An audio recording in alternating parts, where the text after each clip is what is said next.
हाँ बेटा, अपन बात करते हैं रिफ्लेक्शन ऑफ वेव की, है ना, इस ऑन स्ट्रिंग या in string, reflection of wave in string. ठीक है बेटा, तो ध्यान से देखना, जब रिफ्लेक्शन होता है वेव का स्ट्रिंग पे तो दो बातें बनती है। जो पल्स आपने रस्सी, देखो टाइट रस्सी बांध दी एक सामने और मैं यहां से पल्स बना रहा हूं, तो जो पल्स मैंने भेजी उसकी इक्वेशन ये दे दी मैंने, y इंसिडेंट वेव बराबर a sin omega t minus के x, क्योंकि इस डायरेक्शन में जा रही ना, ये प्लस x एक्सिस है तो अंदर माइनस आएगा। मैंने बताया था प्रोग्रेसिव वेव में तुम्हारे को कि प्लस डायरेक्शन में जाती है तो अंदर माइनस आता है। ठीक साहब, फिर ये जाके इस रिजिड एंड से टकराई। ठीक है, जैसे इस रिजिड एंड को ऊपर खींचना चाहा इसने, ये दोनों एंड थे, देखिए भाई, इसने ऊपर धक्का देना चाहा, इसने पकड़ के इसको नीचे भेज दिया, इक्वल और अपोजिट फोर्स लगा के इसको नीचे पलट दिया, तो जो पल्स ऊपर जा रही थी वो इन्वर्ट होके आ गई। ये देखो, when pulse reaches the rigid end at which it is clamped at wall, the element exert a force on clamp। ये जो राइट एंड है इसका, वो इस क्लैम्प पर फोर्स लगाता है ना, and clamp exert equal and opposite force on the element. जैसे एलिमेंट इसमें ऊपर फोर्स लगाता है, ऊपर खींचना चाहता है, ये इसके इक्वल और अपोजिट फोर्स लगा देता है।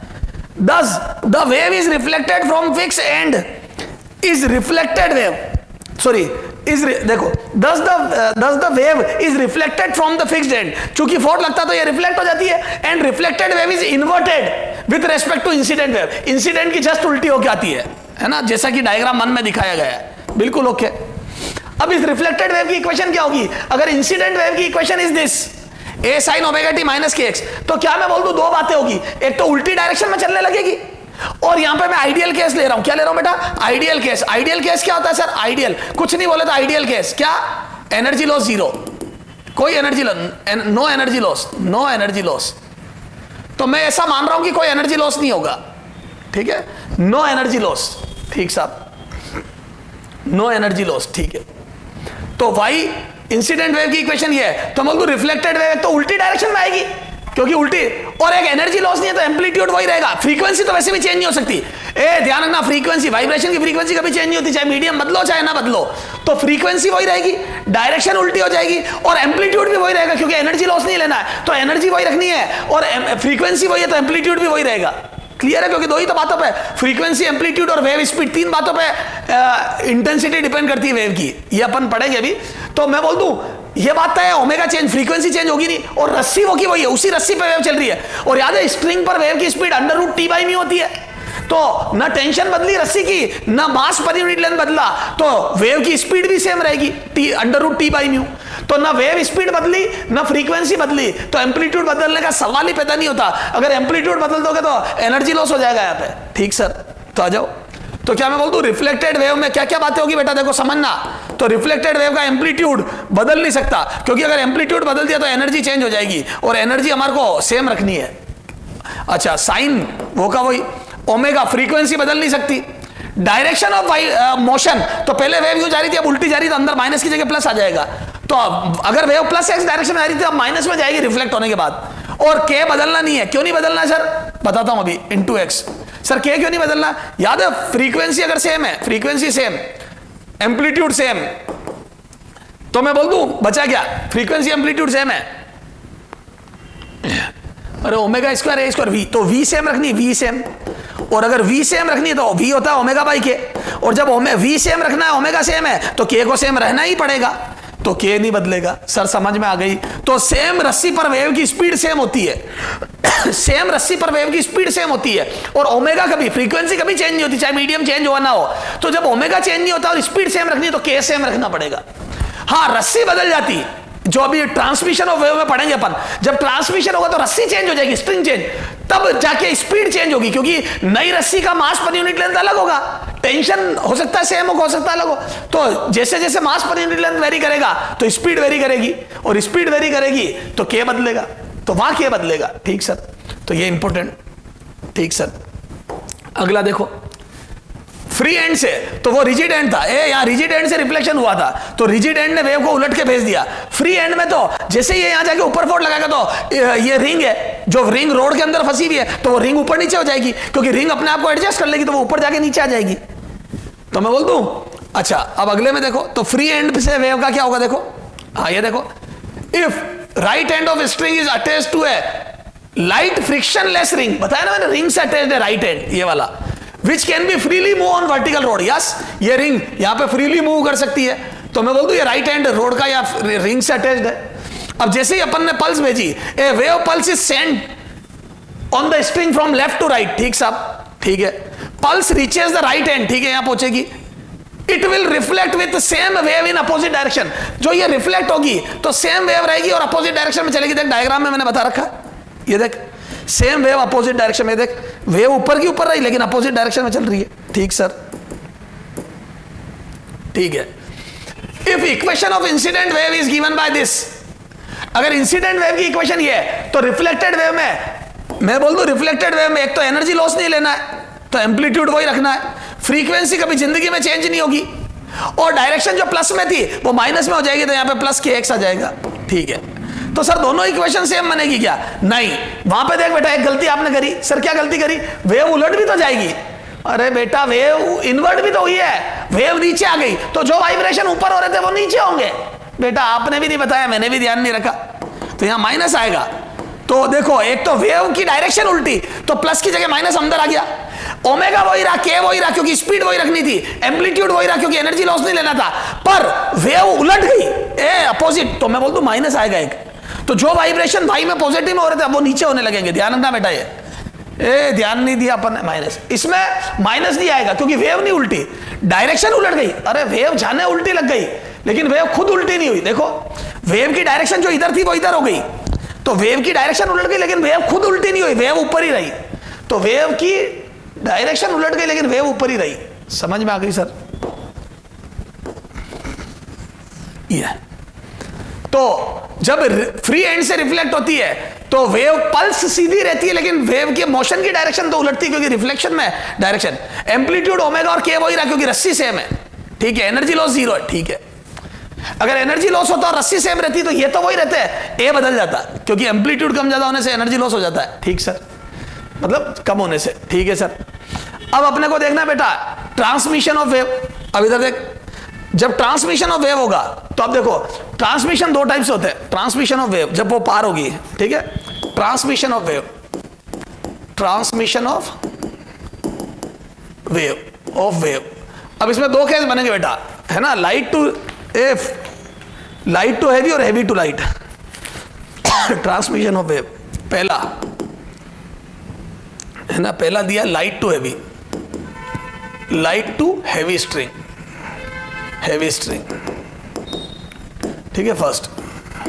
तो अब देखो जैसे ये लाइट स्ट्रिंग और यहां पे एक रस्सा बांध दिया, आगे एक रस्सी से रस्सा बंध गया, ये समझना रे, और यह इंसिडेंट वेव भेजी मैंने, ये वाई इंसिडेंट। ठीक है, ये ए साइन ओमेगा टी माइनस के एक्स। ठीक है, अब यहां से वेव में ट्रांसमिशन भी होगा और यहां से रिजिड एंड से रिफ्लेक्ट भी होगी, तो मैं बोल दूं this is rigid and, A road rigid and, तो जो भारी रस्सी वो रिजिड की तरह बिहेव करेगी, तो कुछ एनर्जी तो रिफ्लेक्ट बैक होगी, और क्या मैं बोल दूं जो रिफ्लेक्ट होगी वो उल्टी होगी। ए भाई लो जी येलो कलर बना दे, ये दिस इज रिफ्लेक्टेड वेव, ये रिफ्लेक्टेड वेव, ये, और जो ट्रांसमिट होगी ये रिफ्लेक्टेड वेव, और जो ट्रांसमिट वेव होगी वो कैसी होगी, तो क्या मैं बोल दूं वो तो ऊपर ही वाइब्रेट करेगी। तो ट्रांसमिट वेव को रेड कलर से बना रहा हूं या ऑरेंज कलर से बना रहा हूं, तो मैं बोल दूं ट्रांसमिट वेव ऊपर ही वाइब्रेट करेगी। दिस इज ट्रांसमिटेड वेव, ये नहीं ट्रांसमिटेड वेव। ये तो एक वेव होगी जो रिफ्लेक्ट बैक होगी और एक वेव होगी जो ट्रांसमिट होगी। ट्रांसमिट होगी वो ऊपर वाइब्रेट करेगी क्योंकि रस्सी का एंड, और रिफ्लेक्टेड वेव उल्टी हो जाएगी क्योंकि रिजिड एंड से टकराई है। तो भारी रस्सी से जब वेव रिफ्लेक्ट होती है तो उलट के आती है रिफ्लेक्टेड वेव, और ट्रांसमिटेड वेव तो ऊपर ही चलती है। अच्छा, क्या इनके एम्पलीट्यूड वही होंगे जो पहले थे? ए, मान लो पहले एम्पलीट्यूड था ए, दिस वाज ए एम्पलीट्यूड, ये ए। क्या इसका एम्पलीट्यूड ए होगा? नहीं, थोड़ा कम, ए थोड़ा कम, ए ट्रांसमिटेड कम होगा, A will be less than A, तो मैं बोल दूं A transmitted and A reflected both will be less than A, दोनों ए से कम होंगे। बायोलॉजी ये ए रिफ्लेक्टेड, तो क्या मैं बोल दूं रिफ्लेक्टेड वेव का एम्पलीट्यूड और ट्रांसमिटेड दोनों कम होंगे थोड़े पहले से। ठीक सर, अब आ जाओ इनकी इक्वेशन लिखते हैं। अच्छा, तो A transmitted and A reflected both will be less than A. अच्छा, क्या वेव की स्पीड सेम होगी? ये ट्रांसमिटेड वेव की इक्वेशन स्पीड, सॉरी इक्वेशन, और ये तो अच्छा पहले क्या यहां वेव की स्पीड सेम होगी? ये वाली तो स्पीड वही होगी, ये देखो अगर ये वेव v स्पीड से आगे जा रही थी तो ये भी v से पीछे आएगी, लेकिन ये अलग होगी। क्यों? क्योंकि रस्सी बदल गई, और रस्सी बदल गई तो हो सकता है यहां पे मास पर यूनिट लेंथ और वास्तव में बढ़ गया, तो मैं बोल दूं म्यू बढ़ गया। ए पूरी रस्सी में टेंशन तो सेम होगी लेकिन म्यू बढ़ गया, और जैसे ही म्यू बढ़ा तो क्या मैं बोल दूं वेव की स्पीड घट गई, तो यहां से बोल दूं v डैश है ना is inversely proportional to mass per unit length mu. A v dash बराबर t by mu under root t by mu, तो मैं बोल दूं म्यू बढ़ गया तो v डैश घट गया, तो यहां पे स्पीड थोड़ी कम हो जाएगी तो स्लो चलेगी, तो बाहरी रस्सी में वेव स्लो चलेगी। चला जाओ, तो ये आ जाए, तो ये इंसिडेंट वेव की इक्वेशन है। चला जाओ, तो मैं बोल दूं लाइट से हैवी गई, तो अब अगले पेज पे लिखो इफ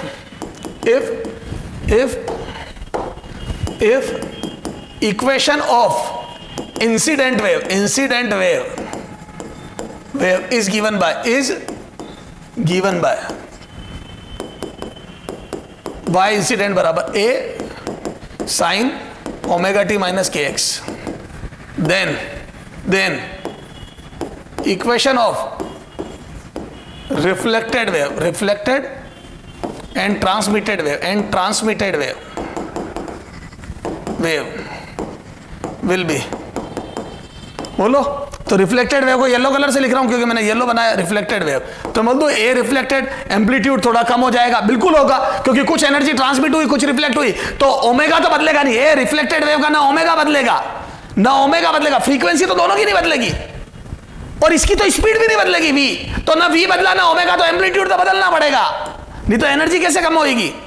साइन ओमेगा वही रहेगा, के वही रहेगा, क्यों? क्योंकि स्पीड वही रखनी है, ए के वही रहेगा, क्योंकि ओमेगा बाई वी स्पीड वही है, ओमेगा वही है, ठीक है। डायरेक्शन बदल जाएगी, जो वेव आगे जा रही थी वो पीछे आने लग जाएगी, तो डायरेक्शन बदल गई, और बाहर एक माइनस आ जाएगा, क्यों? क्योंकि वेव भी उल्टी हो गई, तो वेव उल्टी हुई, इसका माइनस आ गया, एम्पलीट्यूड कम हुआ इसलिए अलग AR लिख दिया। ओमेगा और के बदलने नहीं है क्योंकि वेव स्पीड और ओमेगा नहीं बदला, और वेव स्पीड और ओमेगा नहीं बदलता तो के भी नहीं बदलता है। डायरेक्शन उल्टी हो गई, वेव की आगे की जगह पीछे जाने लगी, तो अंदर माइनस की जगह प्लस आ गया, और बाहर एक माइनस आ गया क्योंकि वेव इन्वर्ट हो गई। ये माइनस आया क्यों? ये माइनस क्यों आया बेटा? वेव इन्वर्ट हो गई, वेव इन्वर्ट हुई है, इन्वर्ट, उस वजह से ये आया। ये प्लस क्यों बन गया? तो मैं बोल दूं डायरेक्शन उल्टी हो गई, डायरेक्शन इन्वर्ट, डायरेक्शन पलट गई, direction of motion negative x हो गई, नेगेटिव एक्स एक्सिस, इसकी वजह से आया। के वही रहेगा क्योंकि ओमेगा और वी सेम, तो के सेम, ठीक सर। तो सारा बेसिक क्लियर हो गया। तो ये तो हो गया रिफ्लेक्टेड वेव की। अब ट्रांसमिटेड वेव की लिखो, ए रेड कलर से लिखो, वाई ट्रांसमिटेड वेव को रेड ऑरेंज कलर से बताया था ना मैंने, वाई ट्रांसमिटेड, तो मैं बोल दूं ए ट्रांसमिटेड जो कि कम होगा, साइन ओमेगा टी, यहां पे प्लस आ जाएगा? नहीं, यहां माइनस ही रहेगा। सर क्यों? क्योंकि वेव अभी भी आगे जा रही है, देख ए बायोलॉजी, ये वेव आगे जा रही है ना, तो इसमें डायरेक्शन का पलटी, बच्चा रट रट के आ जाता है, ए डायरेक्शन वो की वही रही, तो मैं बोल दूं अभी भी प्लस एक्स एक्सिस की तरफ जा रही, तो अंदर माइनस ही रहेगा, ठीक है। बाहर एम्पलीट्यूड ओमेगा नहीं बदलेगा, क्योंकि फ्रीक्वेंसी कभी नहीं बदलती, चाहे रस्सी चेंज हो चाहे नहीं हो, फ्रीक्वेंसी वही रहती है, ठीक है। के बदल जाएगा, के की जगह के डैश आएगा। सर क्यों? बताता हूं। और यहां बाहर प्लस ही रहेगा, क्यों? क्योंकि वेव भी देखो सीधी है, क्योंकि वेव उल्टेगी नहीं। तो ट्रांसमिटेड वेव में तो यार एक बात बता, इस मोटी रस्सी को जब खींचा ही ऊपर जा रहा है, ये वेव आई, इसने खींचा ही ऊपर, तो इसके वाइब्रेशन तो ऊपर ही होंगे ना, ये थोड़ी उल्टी वाइब्रेट करेगी, तो मोटी रस्सी के वाइब्रेशन ऊपर ही रहेंगे। मतलब ना वेव पलटी ना डायरेक्शन पलटी, ना वेव पलटी तो वेव नहीं पलटी तो यहां प्लस ही रहेगा, डायरेक्शन नहीं पलटी तो यहां माइनस ही रहेगा। सर ये के डैश क्यों लगा दिया आपने? बताता हूं, क्योंकि ये एम्पलीट्यूड घट गया, ये के डैश, क्योंकि ओमेगा सेम बट मोटी रस्सी में वेव स्पीड चेंज हो जाएगी, वेव स्पीड चेंज हो जाएगी, ध्यान रखना, वेव स्पीड चेंज होगी, और जैसे वेव स्पीड चेंज होगी तो मैं बोल दूं के बराबर ओमेगा बाई वी में ये वेव स्पीड घट जाएगी, तो मैं बोल दूं के बढ़ जाएगा, तो बोलो तो के चेंज हो जाएगा, hence k is equal to omega by v gets change, तो ये चेंज हो जाएगा। सर मजा आ गया।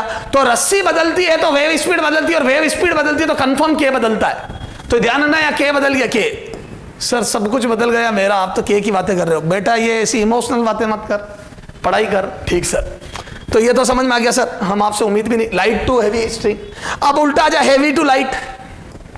अब सेकंड पार्ट आ जाए heavy to light. Second heavy to light, transmission की बात चल रही है, हैवी टू लाइट। ठीक सर, तो ये मोटा रस्सा,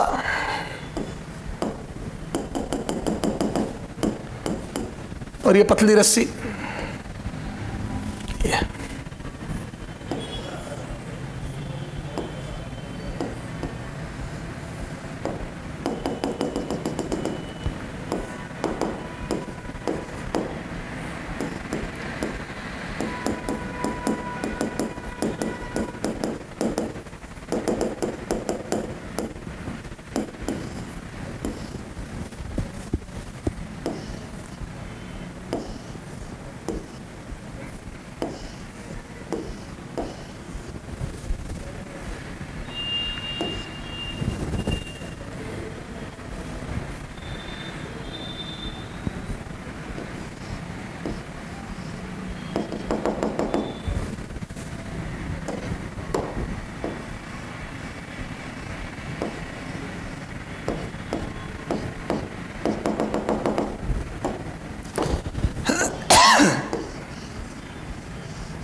हाँ बेटा,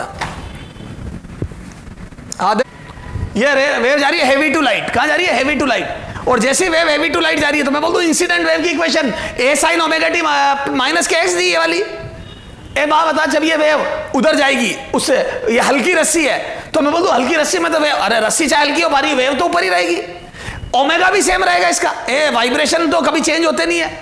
क्या स्पीड सेम रहेगी या अलग हो जाएगी? नहीं, स्पीड चेंज हो जाएगी। तो मैं बोल दूं इसकी स्पीड अगर v थी तो मैं बोल दूं इसकी स्पीड v डैश आ जाएगी और ओमेगा वही रहेगा।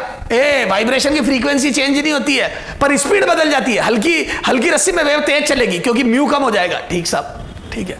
अच्छा, रिफ्लेक्टेड वेव में मैं बोल दूं कि इसका ओमेगा तो वही रहेगा पर स्पीड भी वही रहेगी क्योंकि सेम रस्सी में सेम स्पीड से वेव चलती है। ठीक है। अच्छा एक बात बता, यहां से ट्रांसमिटेड वेव तो ऊपर रहेगी, रिफ्लेक्टेड वेव नीचे आ जाएगी?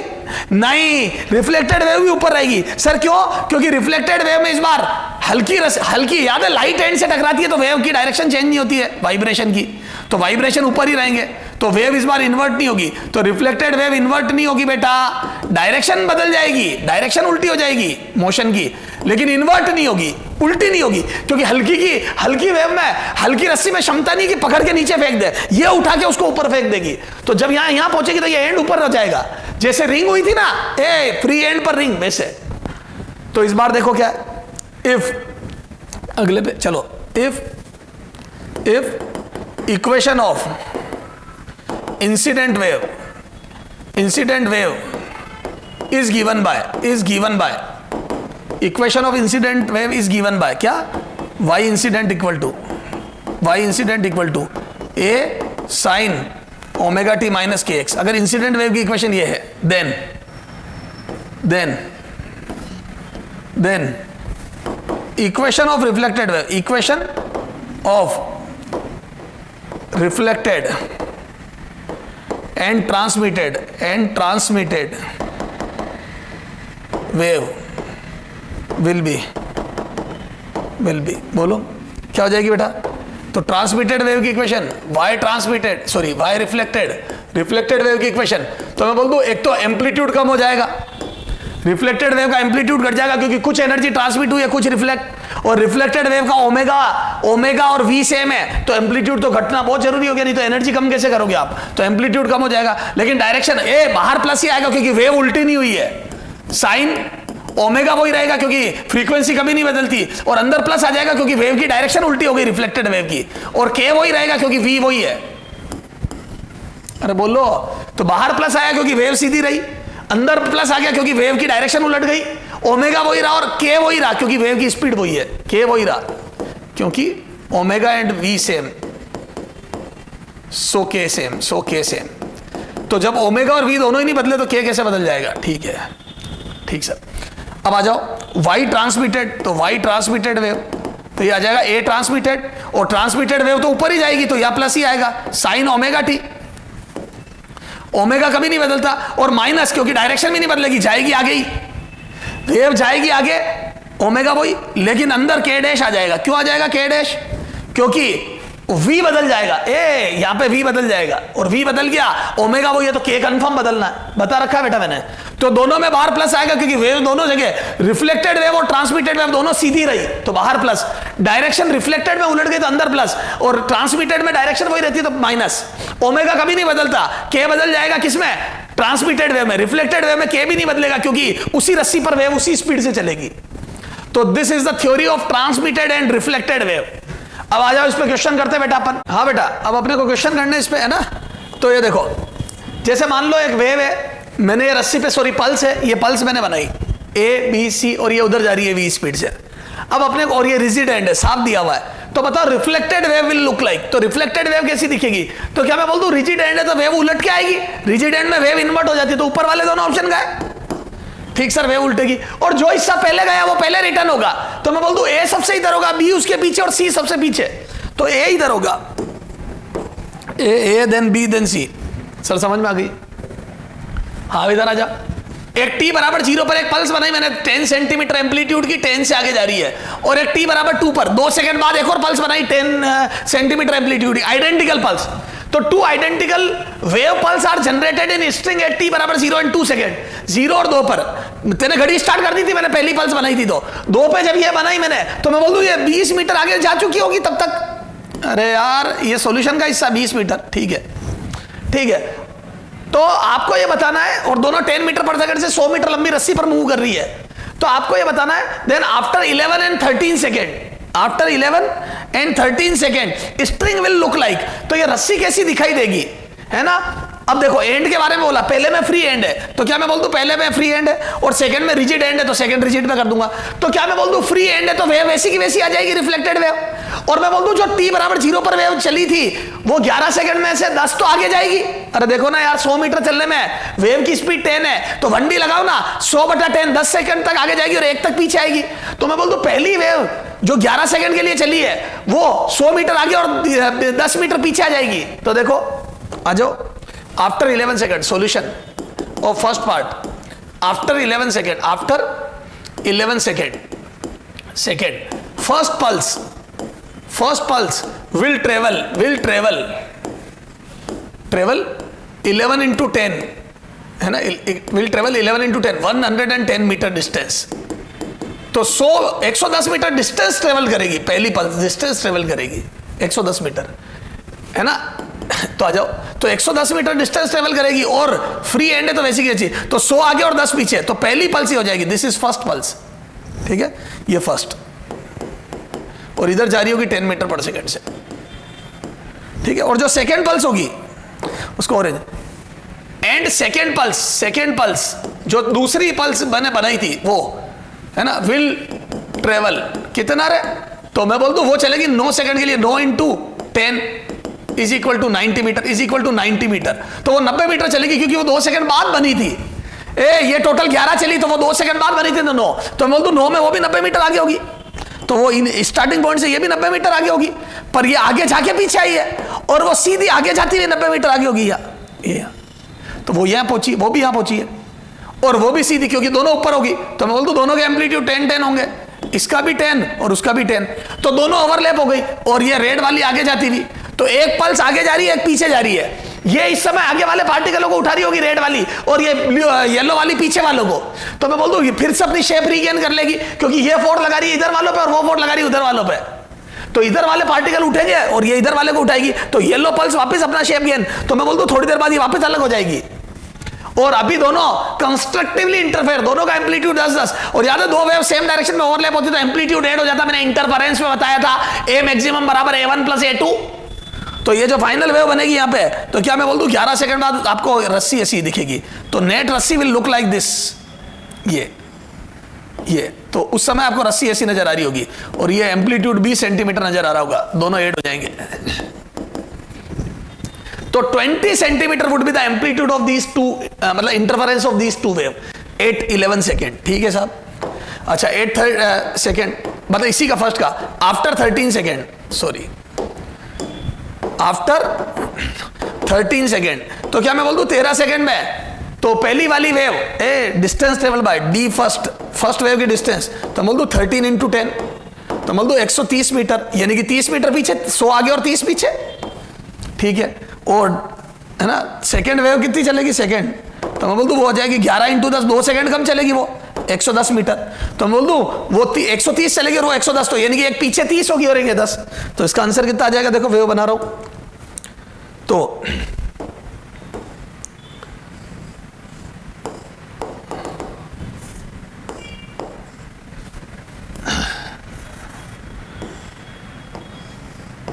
तो ये फर्स्ट वेव, ये फर्स्ट वेव, और ये यहां से 30 दूर होगी, और ये सेकेंड वेव ये यहां से 10 दूर होगी, ये सेकेंड वेव। तो फर्स्ट और सेकेंड वेव आगे पीछे चल रही होगी, पहली वेव 30 दूर होगी वहां से, और सेकेंड वेव 10 मीटर दूर होगी। क्लियर है क्या सर, समझ में आ गई? चलो अब आजा बेटा, ठीक है। अगले में जब रिजिड एंड है, तो आजा अगला सेकेंड पार्ट में, जब रिजिड एंड है ना, फॉर रिजिड एंड सेकेंड है ना, and is rigid, and is rigid, तो जब रिजिड एंड है तो देखो क्या होगा, तो क्या मैं बोल दूं रिजिड एंड है, तो देखो आफ्टर वही 11 सेकेंड, आफ्टर 11 सेकेंड, तो वही देखो वो चले करीब, वो सब अब मैं थोड़ा डायरेक्ट बना रहा हूं, तो रिजिड एंड है तो मैं बोल दूं दोनों 90 मीटर दूर होगी जैसा पहले करा था, बस वो पहली वाली उल्टी होगी, अरे बोल, तो पहली वाली वेव नीचे होगी और 10 से पीछे जा रही होगी, ये 10 मीटर इधर होगी पहली वेव, और सेकेंड वेव जो आगे जा रही थी ये देख, वो भी यही होगी 90 मीटर दूर यहां से, अरे उधर से पीछे से 10 और इधर से 90 है ना डिस्टेंस, 90 मीटर ये, तो मैं बोल दूं एक का एम्पलीट्यूड ऊपर 10 होगा, ये 10 सेंटीमीटर सॉरी, और ये एक का नीचे होगा 10, तो मैं बोल दूं दोनों का डिस्ट्रक्टिव इंटरफेरेंस होगा ये, तो बोल दूं वेव सीधी हो जाएगी ये, तो फाइनली वेव सीधी होगी, पर ये एनर्जी खत्म नहीं हुई बेटा, एक ऊपर एक नीचे, दोनों ने एक दूसरे को कैंसिल कर दिया, बट एनर्जी खत्म नहीं हुई है, आगे वाले को उठा रही है पीछे वाले को, तो 13 सेकंड बाद वापस अपना शेप रीगेन कर लेगी, तो आफ्टर 13 सेकंड क्या होगा देख, आफ्टर 13 सेकंड, तो मैं बोल दूं आफ्टर 13 सेकंड, आफ्टर 13 सेकंड, तो 13 सेकंड में पहली वो 130 चलेगी, सारी रामायण तो बताई भी है मैंने तेरे को, ये रिजिड एंड है, ध्यान रखना, तो आफ्टर 13 सेकेंड 10 सेंटीमीटर, और मैं बोल दूं ये 30 मीटर दूर होगी, और वो पहली वाली तेरा जो दूसरी वेव जो 2 सेकंड बाद एमिट हुई थी, तो मैं बोल दूं 11 सेकंड के लिए चली, 10 आगे और एक पीछे, ये क्लियर है? नहीं वो भी उल्टी हो जाएगी, वेव दोनों उल्टी होगी क्योंकि दोनों रिफ्लेक्ट होके आई है, तो दोनों नीचे होगी, एक 30 मीटर दूर होगी और एक 10 मीटर दूर होगी रिजिड एंड से, ठीक है, और दोनों चल पीछे रही होगी, ये भी पीछे जा रही होगी और ये येलो वाली भी पीछे जा रही होगी, ये दोनों पीछे जा रही होगी। क्लियर है क्या? तो ये 10-10 एम्पलीट्यूड होगा और दोनों पीछे जा रही होगी with same speed.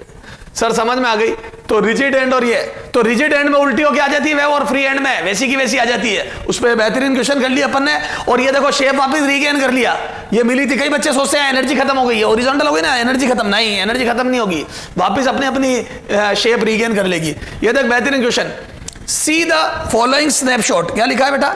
See the following snapshot, ये देख ले बेटा, उधर जा रही है वेव 2 मीटर पर सेकंड से, इधर से 2 मीटर, उधर से 6 मीटर, नहीं 8 मीटर कर दे, चला जा, ये 8 मीटर कर, 8 मीटर, तो एक तरफ से 8 मीटर दूर है, एक से 2 मीटर दूर है। Determine the time after which same snapshot will be repeated, या same situation, same snapshot with same direction, you भी लिख देना, with same direction, with same direction, direction भी सेम रखनी, सेम डायरेक्शन विल रिपीट। चलो sir देखते, तो क्या मैं बोल दूं, इधर देखना बेटा, क्या मैं बोल दूं, ये वेव 2 मीटर पर सेकंड से आगे जा रही है, समझना, same snapshot with same direction, ठीक है, 2 मीटर पर सेकंड से आगे जा रही है, तो क्या मैं बोल दूं यहां से 4 सेकंड आगे जाने में लेगी, तो ये वेव यहां से यहां तक पहुंचेगी 4 सेकंड में। उसके बाद मैं बोल दूं ये फ्री एंड है, तो ये वाइब्रेट होगा, ये फ्री एंड है, तो जैसे ही वेव यहां पहुंचेगी ये वाइब्रेट होगा। तो मैं बोल दूं सेम ऊपर की वाली वेव, मतलब स्नेप ये देख, तो 4 सेकंड तक आगे जाके वापस जाएगी, तो 4 जाने में 4 आने में, तो मैं बोल दूं 8 सेकंड बाद ये ऊपर ही होगा। तो 8 सेकंड बाद ऐसा होगा। तो क्या ये आंसर हो गया 8 सेकंड? नहीं सर, क्यों नहीं? 8 सेकंड में सेम स्नैपशॉट आ तो गया, लेकिन डायरेक्शन उल्टी होगी मेरे लाल, पीछे जा रहा होगा। तो 8 सेकंड बाद ऐसा बनेगा लेकिन पीछे जा रहा होगा, क्योंकि वेव ऊपर की ऊपर रहेगी लेकिन डायरेक्शन उल्टी होगी। ठीक है, फिर वापस क्या होगा? 2 में आगे गया, 2 में पीछे आया, तो 10 सेकंड बाद हो जाएगा। हाँ सर, 2 में पीछे, 1 सेकंड पीछे, 1 आगे, तो 4 4 8, 1 9 और 1 10, तो 10 सेकंड में 2 मीटर पीछे जाके वापस आएगा, लेकिन उल्टी होगी वेव, क्योंकि ये रिजिड एंड है। तो ये t बराबर 8, t बराबर 8, t बराबर 8 है ना, नो डाउट जाके आ तो गया, लेकिन गलत क्यों? क्योंकि direction of motion of wave is in negative x direction. तो मैं बोल दूं direction of motion of wave उल्टी है। ठीक सर। अच्छा, फिर 10 सेकंड बाद क्या होगा बेटा? तो 10 सेकंड बाद वेव उल्टी हो जाएगी, होगी तो यहीं, एक बार होगी तो यहीं पे, इसी जगह पे, लेकिन और डायरेक्शन भी सीधी होगी, ठीक है, आगे जा रही होगी, लेकिन वेव खुद उल्टी होगी, क्योंकि रिजिड से टकरा के आई है। तो जैसे रिजिड से टकराई यहां पलट गई, तो t बराबर 10 भी आंसर नहीं होगा, t बराबर 10। डायरेक्शन तो ठीक है, 10 second, direction okay, direction of motion okay, but wave उल्टी,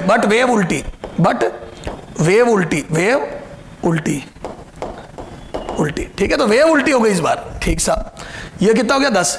अब आजा बेटा, फिर 4 में आगे जाके 4 में पीछे आएगी, तो 4 सेकंड में आगे जाएगी 8 मीटर और 4 पीछे, तो 10 के बाद 4 14 और 4 18, 18 में वेव फिर से नीचे ही होगी इधर और उल्टी, तो डायरेक्शन भी उल्टी, वेव भी उल्टी, तो 18 सेकेंड, 8t बराबर 18 सेकेंड, फिर से वेव यहां आई, लेकिन इस बार दोनों ही उल्टे हैं। क्या? डायरेक्शन एंड वेव खुद। तो मैं बोल दूं डायरेक्शन भी उल्टी है 2 मीटर पर सेकेंड, और वेव खुद भी उल्टी है ये। फिर आ जाओ t बराबर 20 सेकेंड पे, तो अब मैं बोल दूं ये देख, इधर देख, यहां 1 सेकंड पीछे जाके वापस आएगी, तो मैं बोल दूं 19 और 20, इस बार वेव वापस पलट के सीधी हो जाएगी और डायरेक्शन भी आ गया, सब कुछ सही हो गया। देखो 8t बराबर 20 सेकेंड, 8t बराबर 20 सेकेंड। क्या मैं बोल दूं ये देखो, ये रिजिड एंड से फिर से पलटी है, तो वेव भी सीधी हो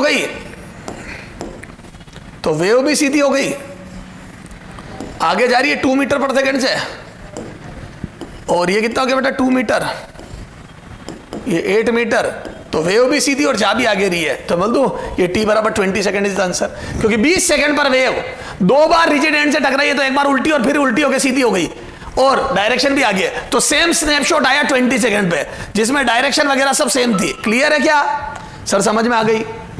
तो ये तो बेहतरीन चीज थी सर, बिल्कुल बेहतरीन थी। अब इसी में वेरिएशन करो बेटा, इधर देख, अगर ये भी रिजिड होता तो इधर देखो, अब इसी में बेटा ये क्वेश्चन नोट कर लेना, अब मैं यही चेंज कर रहा हूं, if both end are rigid, मैं इसको भी रिजिड कर देता हूं।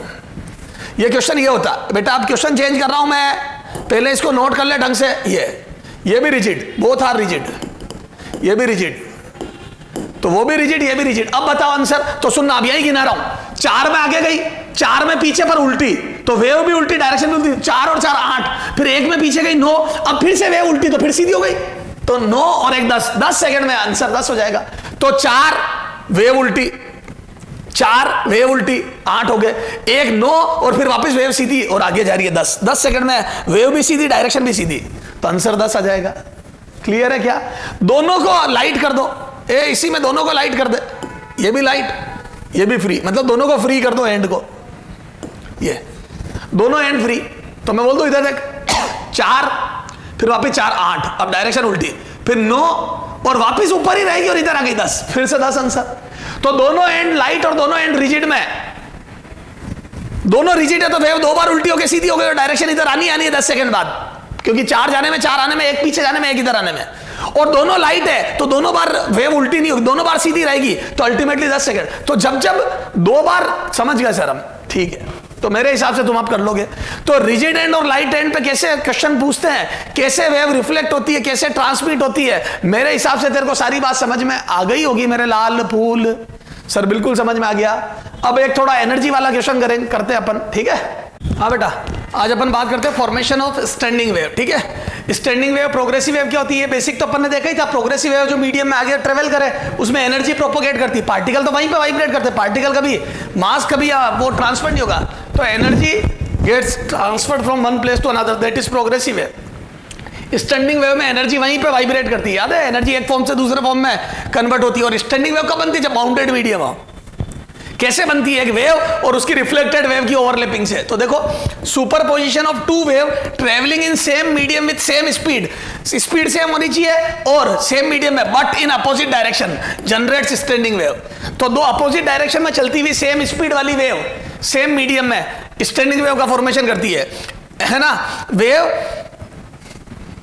एनी वेव है ना, any wave travelling, any travelling wave, क्या लिखोगे आप, any travelling wave super imposes with its reflected wave, then stationary wave या स्टैंडिंग वेव इज फॉर्म्ड। जब कोई वेव अपनी रिफ्लेक्टेड वेव के साथ ओवरलैप करे तो स्टैंडिंग वेव का फॉर्मेशन होता है। ठीक है, formation of standing wave is possible only if medium is bounded. Standing wave का फॉर्मेशन तभी होगा जब मीडियम बाउंडेड होगा। क्लियर है क्या? तो बाउंडेड मीडियम में ही, सिर्फ और सिर्फ बाउंडेड मीडियम में ही स्टैंडिंग वेव बनती है। ठीक है, फॉर्मेशन ऑफ स्टैंडिंग वेव देखते हैं कैसे बनती है और क्या क्या उसकी प्रॉपर्टीज होगी। तो अगर ये रिजिड एंड है, क्या है ये, रिजिड एंड, तो मैं बोल दूं तो फॉर्मेशन फ्रॉम रिजिड एंड, तो स्टैंडिंग वेव का फॉर्मेशन रिजिड एंड। तो आपको पता होगा मैंने आपको reflection and transmission of wave बताया था। If equation of incident wave is y incident is equal to a sin omega t minus kx, then equation of its reflected wave will be बोलो क्या होगी, y reflected is equal to minus A जो wave reflect हो गया minus A sign. एक तो wave उल्टी हो जाएगी क्योंकि रिजिड एंड है तो उलट के भेजता है वेव को, और एक इधर आने लग जाएगी तो डायरेक्शन ऑफ प्रोपोगेशन बदल जाएगी। ओमेगा कभी चेंज हो नहीं सकता और सेम रस्सी पर स्पीड कभी चेंज नहीं होगी, तो ओमेगा और के वही रहेंगे, सिर्फ डायरेक्शन बदल गई। तो इधर आने लग गई तो जो उधर जा रही थी उसमें माइनस के एक्स था, तो इधर आ रही है उसमें प्लस के एक्स होगा। के और ओमेगा नहीं बदलेंगे क्योंकि स्पीड और ओमेगा बदलते ही नहीं है। ठीक है, मतलब रस्सी वही है इसलिए स्पीड नहीं बदल रही, ओमेगा तो कभी नहीं बदलता। ठीक है, तो मैं बोल दूं ये रिफ्लेक्टेड वेव आ गई। अब एक ट्रेवलिंग वेव और एक इसकी रिफ्लेक्टेड वेव में ओवरलैपिंग, तो यूजिंग सुपरपोजिशन थ्योरम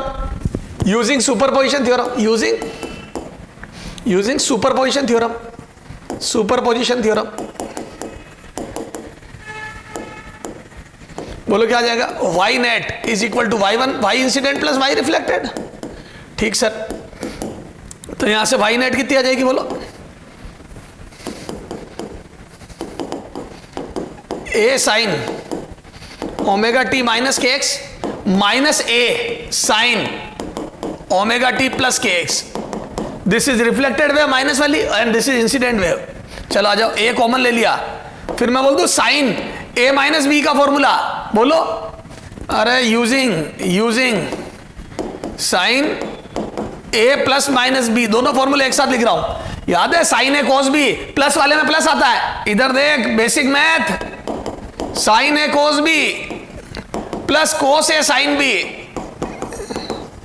प्लस वाले में प्लस और माइनस वाले में माइनस आता है, तो साइन ए कोस बी प्लस कोस ए साइन बी, फिर साइन ए कोस बी माइनस साइन ए साइन बी, कोस ए साइन बी सॉरी, तो ये फॉर्मूला होता है साइन ए प्लस बी का। यूजिंग दिस फॉर्मूलाज आ जाओ, क्या लिख लूं मैं इसको, वाई नेट मैं ए कॉमन ले लिया, साइन ओमेगा टी कोस के x minus cos omega T sine के एक्स है ना, फिर इसको करा एक्सपेंड, तो साइन ये साइन ए प्लस बी, तो साइन ओमेगा टी कोस के x minus cos omega T sine के एक्स।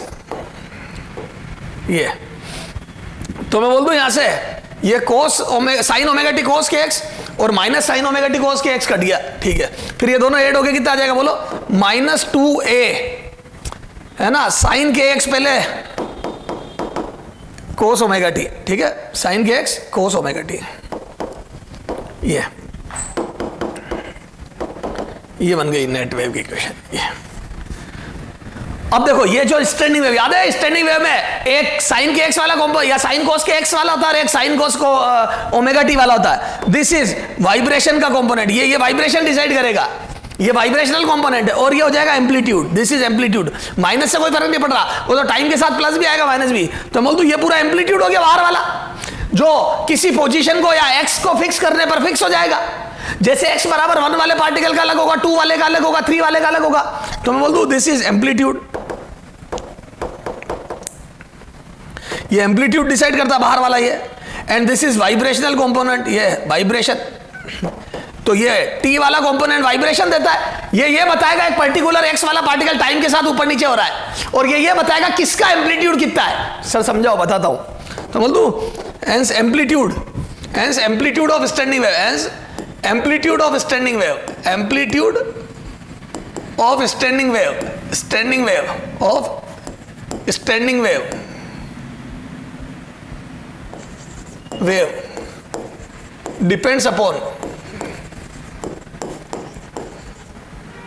है ना, x, है ना, मतलब इस फंक्शन ऑफ स्पेस है ना, तो डिपेंड्स अपॉन x, है ना, पोजीशन ऑफ पार्टिकल।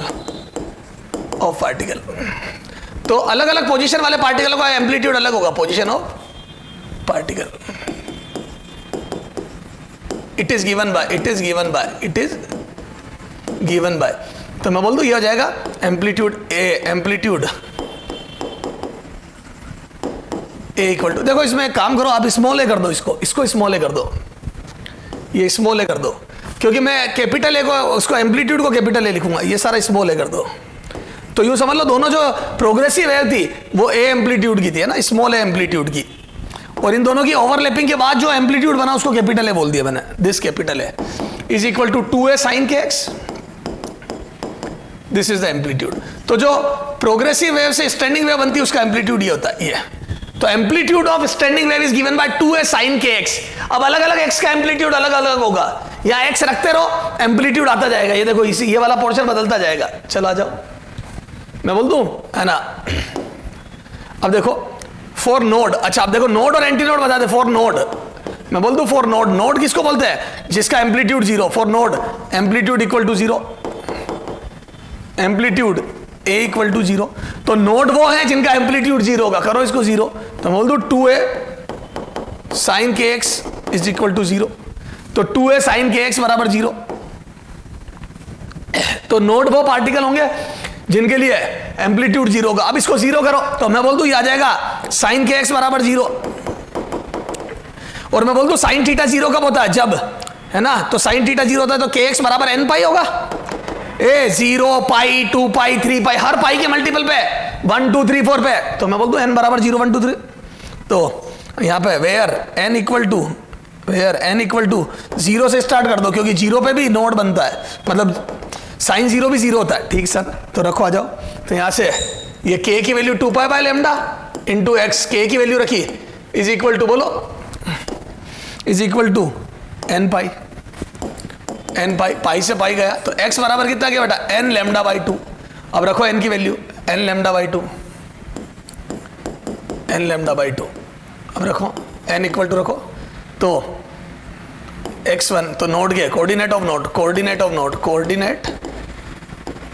नोड, है ना, या पोजीशन ऑफ नोड कर दो। तो हेंस रखो n बराबर 0 1 2 3 रखो, तो कितना आ जाएगा, इसमें n की वैल्यू यही रखो, ये लो, है ना, पुट n इक्वल टू 0 1 2 3 4। तो आ जाओ कितना आ जाएगा, x बराबर 0 1 रखूंगा तो लेमडा बाई 2, 2 रखूंगा तो लेमडा, 3 लेमडा बाई 2, है ना, 2 लेमडा चलता रहेगा। तो बोल दो हर लेमडा बाई 2 दूरी पर नोड बना, हर लेमडा बाई 2, 0 लेमडा बाई 2, है ना, lambda 3 lambda by 2, her lambda by 2 दूरी पर नोड बना। तो सही बात है, पहला पॉइंट नोड होगा, तो मैं बोल दूं जहां रिजिड एंड है वहां से नोड स्टार्ट होगा, और हर लेमडा बाई 2 दूरी पर नोड बनेंगे। क्लियर है, अभी आप बात करेंगे आगे। ठीक साहब, अब फॉर एंटी नोड बोलो, फॉर एंटी नोड ए क्या हो जाएगा बोलो, तो फॉर एंटी नोड, अरे इधर देख, हाँ अच्छा, यहां पे एक बात और ध्यान देने की, क्या तो मैं बोल दूं अच्छा चलो फॉर एंटी नोड, आगे आगे आगे बात करूंगा। फॉर एंटी नोड, तो एंटी नोड पे क्या होगा बोलो, तो एम्पलीट्यूड बराबर मैक्सिमम, ए बराबर मैक्सिमम, यानी कि 2a साइन के x is equal to maximum. और ये वैल्यू न्यूमेरिकल वैल्यू मैक्सिमम का होगी जब साइन के एक्स बराबर प्लस माइनस के ए, साइन के एक्स बराबर प्लस माइनस 1। अरे अमाउंट मैक्सिमम होना चाहिए, नीचे हो चाहे ऊपर हो उससे कोई मतलब नहीं है। तो यहां से मैं बोल दूं और साइन के एक्स मैक्सिमम का होता है जब के एक्स बराबर बोलो पाई बाई 2 का multiple, pi by 2, 3 pi by 2, 5 pi by 2, तो बोल दूं ये हो जाएगा 2n plus 1, 2n plus 1 pi by 2। ये n बराबर 0 से स्टार्ट हो जाए, 0 1 2 3 4, या 2n माइनस 1 कर दो और 1 से स्टार्ट हो जाओ, ए 1 2 3 4 रख दो, तो पहला एंटी नोड हो गया। तो यहां से आ जाओ, तो x बराबर कितना आ जाएगा, ये 2 पाई बाय लेमडा, k की वैल्यू रखी इंटू x बराबर 2n माइनस 1 लेमडा बाई 2, ये सॉरी पाई बाई 2 है ना, पाई बाई 2 फेज डिफरेंस। तो x बराबर कितना आ जाएगा बेटा, 2n minus 1 lambda by 4। This is the position of antinode. तो मैं बोल दूं put n equal to one 2 3, ये तो रखो, तो यहां से x कितना आ जाएगा बेटा, तो रखो 1 तो ये आ जाएगा लेमडा बाई 4, फिर रखो 2 तो ये आ जाएगा 3 लेमडा बाई 4, फिर रखो 3 तो ये आ जाएगा 5 लेमडा बाई 4, बस ऐसे चलता रहेगा। तो ये सारे किसके कोऑर्डिनेट आ जाएंगे, एंटी नोड के। तो नोड आ गए 0 lambda by 2 lambda 3 lambda by 2, ठीक है, और एंटी नोड आ गए लेमडा बाई 4। देखो हर एंटी नोड दो नोड के बीच में देखो 0 और लेमडा बाई 2 का मिड पॉइंट लेमडा बाई 4, देखो ये लेमडा बाई 4 पहला एंटी नोड, फिर लेमडा बाई 2 और लेमडा का मिड पॉइंट 3 लेमडा बाई 4, ये देखो 3 लेमडा बाई 4, फिर लेमडा और अरे यार फिर ये देखो लेमडा और 3 लेमडा बाई 2, लेमडा और 1.5 लेमडा का सवा लेमडा, यानी कि 5 बाई 4 लेमडा, ये 5 बाई 4 लेमडा। अच्छा दो एंटी नोड के बीच में नोड होगा, देखो इन दोनों का मिड पॉइंट लेमडा बाई 4 0.25, 0.75 का मिड आधा होता है, 0.25 और 0.75 का मिड हाफ होता है, तो देखो हाफ लेमडा आ रहा है, ये देखो हाफ लेमडा, ये देखो हाफ लेमडा। फिर अगला देखो 0.75 और 1.25, 0.75 और 1.25, ये 1.25 का मिड कितना होता है, 1.25 और 0.75 का मिड लेमडा, तो ये लेमडा आ रहा है। देखो अगला क्या बार बार प्लस बता रहा हूं, ये लेमडा। तो मैं बोल दूं हर दो नोड के बीच में एक एंटी नोड और हर दोनों एंटी नोड के बीच में नोड, चला जाओ पेपर पे बनाते हैं। तो बोल दूं ये देखो नोड एंटी नोड, देखो शुरुआत है रिजिड एंड से शुरुआत कर रहा हूं, ये रिजिड एंड उधर से उधर वाला इधर लिया है रिजिड एंड। तो मैं बोल दूं 0 पर, ये x बराबर 0 रिजिड एंड को बोलूंगा मैं, तो x बराबर 0 पे नोड बना, फिर अगला नोड का बना बेटा लेमडा बाई 2 पे, सारे नोड बना रहा हूं पहले, फिर अगला नोड का बना 3 लेमडा बाई 2 पे, सॉरी लेमडा पे, फिर अगला का बना 3 लेमडा बाई 2 पे,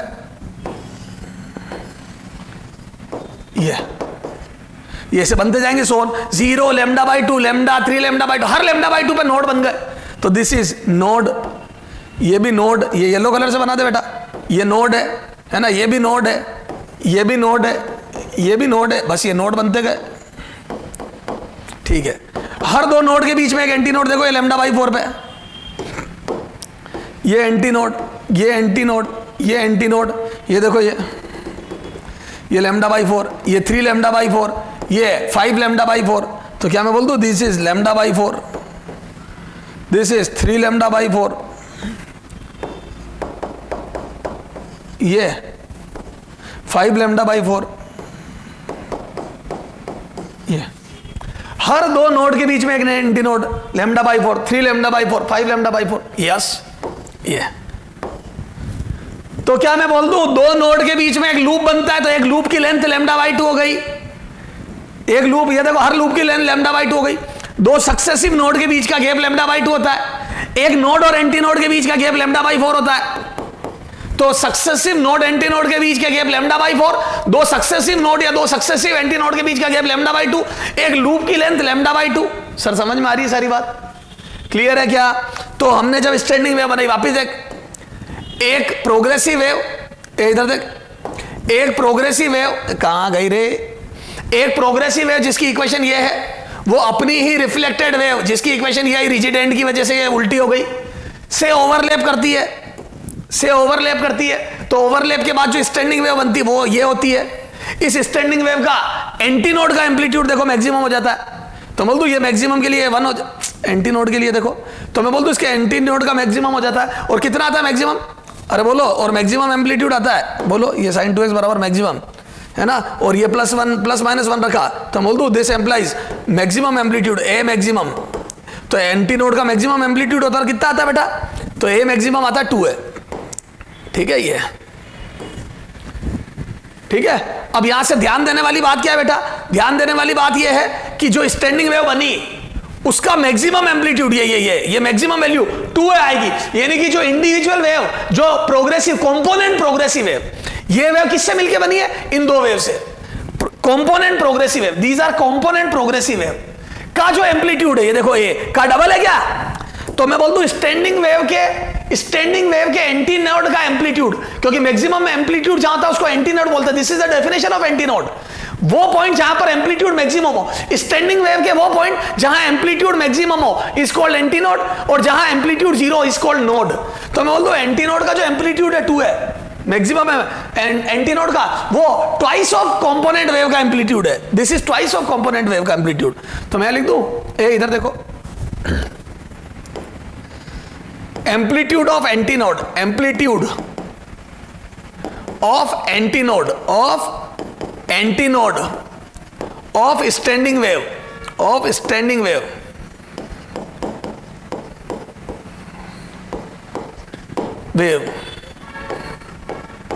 amplitude of antinode of standing wave is double then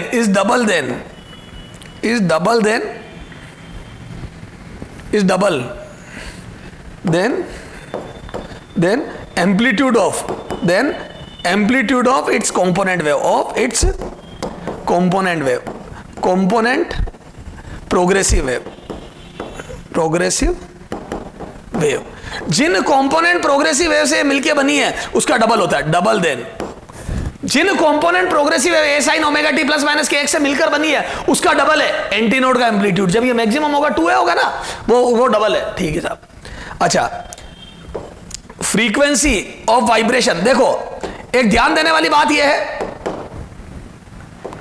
ये जब मिलकर बनी थी, इधर देख, तो मैं बोल दूं इनको जब मैं एक्सपेंड कर रहा था तो sign a plus B sign A minus B से, तो no doubt sign a plus B A minus B में ओमेगा टी के एक्स इस ब्रैकेट से अलग अलग तो हो गए, ओमेगा टी और के एक्स अलग अलग तो हो गए, लेकिन आप देखो कहीं पे भी इनमें डिफरेंस नहीं आया क्या, ना ओमेगा टी से बड़ा फ्रीक्वेंसी ना के एक्स भी चेंज हुआ, तो के एक्स और ओमेगा टी कहीं चेंज नहीं हुआ, देखो वो क्या वही ओमेगा टी के एक्स ओमेगा टी, ना डबल हुए ना हाफ हुए, ओमेगा टी और के एक्स इधर उधर जरूर हो गए पर रहे वैसे के वैसे। जैसे साइन 2 थीटा का फॉर्मूला देखो, इसमें तो एंगल ही बदल जाता है, sine 2 theta 2 sine theta cos theta होता है बेटा, sine 2 theta 2 sine theta cos theta होता है, तो इसमें तो मैं बोल दूं ये डबल एंगल ही चेंज हो गया, तो जो 2 थीटा था वो थीटा थीटा बन गया, जो 2 थीटा था वो थीटा थीटा बन गया, क्लियर है।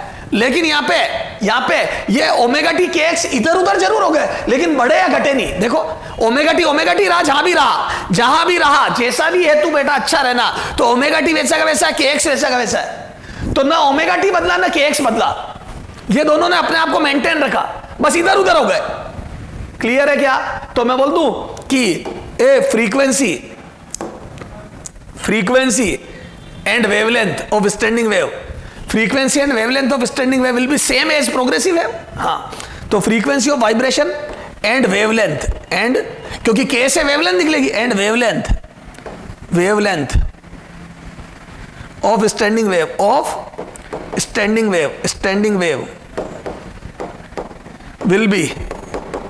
will be same as progressive wave, will be same as progressive wave, component progressive wave will be same as component progressive wave, same as component progressive wave, progressive। तो दो बातें सीखी हमने, क्या कि एम्पलीट्यूड एंटीनोड का double हो जाता है कंपोनेंट प्रोग्रेसिव वेव से, और frequency of vibration and wavelength same रहते जैसे पहले थे, क्लियर है। और इस इंफॉर्मेशन से मैं कंपोनेंट प्रोग्रेसिव वेव की स्पीड भी निकाल दूंगा, अगर मेरे को यह पता पड़ जाए कि जो स्टैंडिंग वेव का एक्स का कोफिशिएंट है के वही प्रोग्रेसिव का था और जो इसका टी का कोफिशिएंट है ओमेगा वही उसका था, मतलब इसकी जो फ्रीक्वेंसी वही उसकी थी, तो मैं ओमेगा और के से वी निकाल लूंगा प्रोग्रेसिव वेव का। स्टैंडिंग वेव की वेलोसिटी नहीं होती, स्टैंडिंग वेव तो रुकी भी होती है, प्रोग्रेसिव वेव की वेलोसिटी निकाल लूंगा, यस सर। तो ये देखो, तो मुद्दे की बात ये, मेरे को नोड के कोऑर्डिनेट मिल गए, मेरे को एंटी नोड के कोऑर्डिनेट मिल गए। जब रिजिड एंड होता है तो नोड से शुरुआत होती है, शुरुआत नोड से होती है, और हर λ/2 पे नोड बनता है, और हर λ/4 दूरी पर, मतलब λ/4 फिर वापस λ/2 ऐड होते जाएंगे। तो दो सक्सेसिव नोड और दो सक्सेसिव एंटी नोड के बीच का गैप λ/2 होता है, और नोड एंटी नोड के बीच का गैप λ/4 होता है, सक्सेसिव नोड एंटी नोड। एक लूप की लेंथ λ/2 होती है। ठीक साहब, अब आजा। तो ये इस टाइप का बन गया हिसाब। अब देखना बेटा, इसको और देखते हैं। अब इसका वाइब्रेशन देखते हैं, सुनना ध्यान से हो, इसका वाइब्रेशन देखते हैं।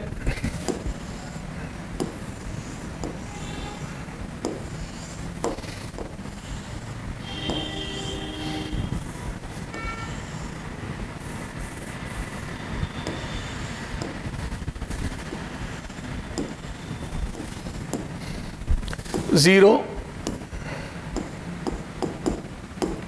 x equal to 0, x equal to λ/2, x equal to λ/2 के बाद लैम्डा, और x इक्वल टू 3 λ/2।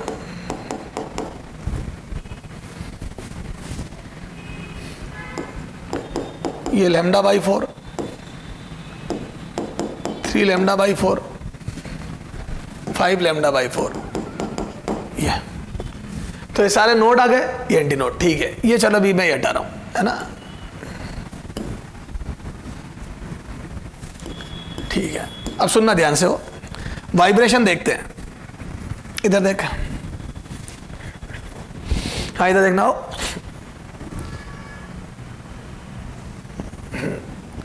क्या मैं बोल दूं, ए इधर देख,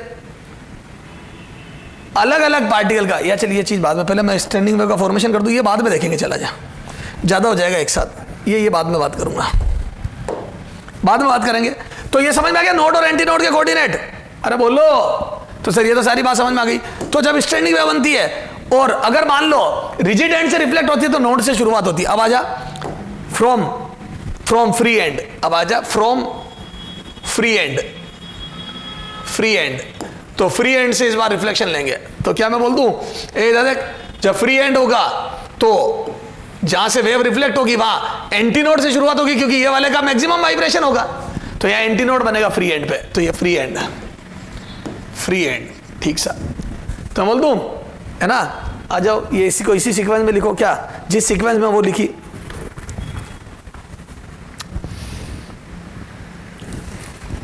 हाँ, इफ, ये चलो आ जाए, if equation of incident wave, equation of incident wave, incident wave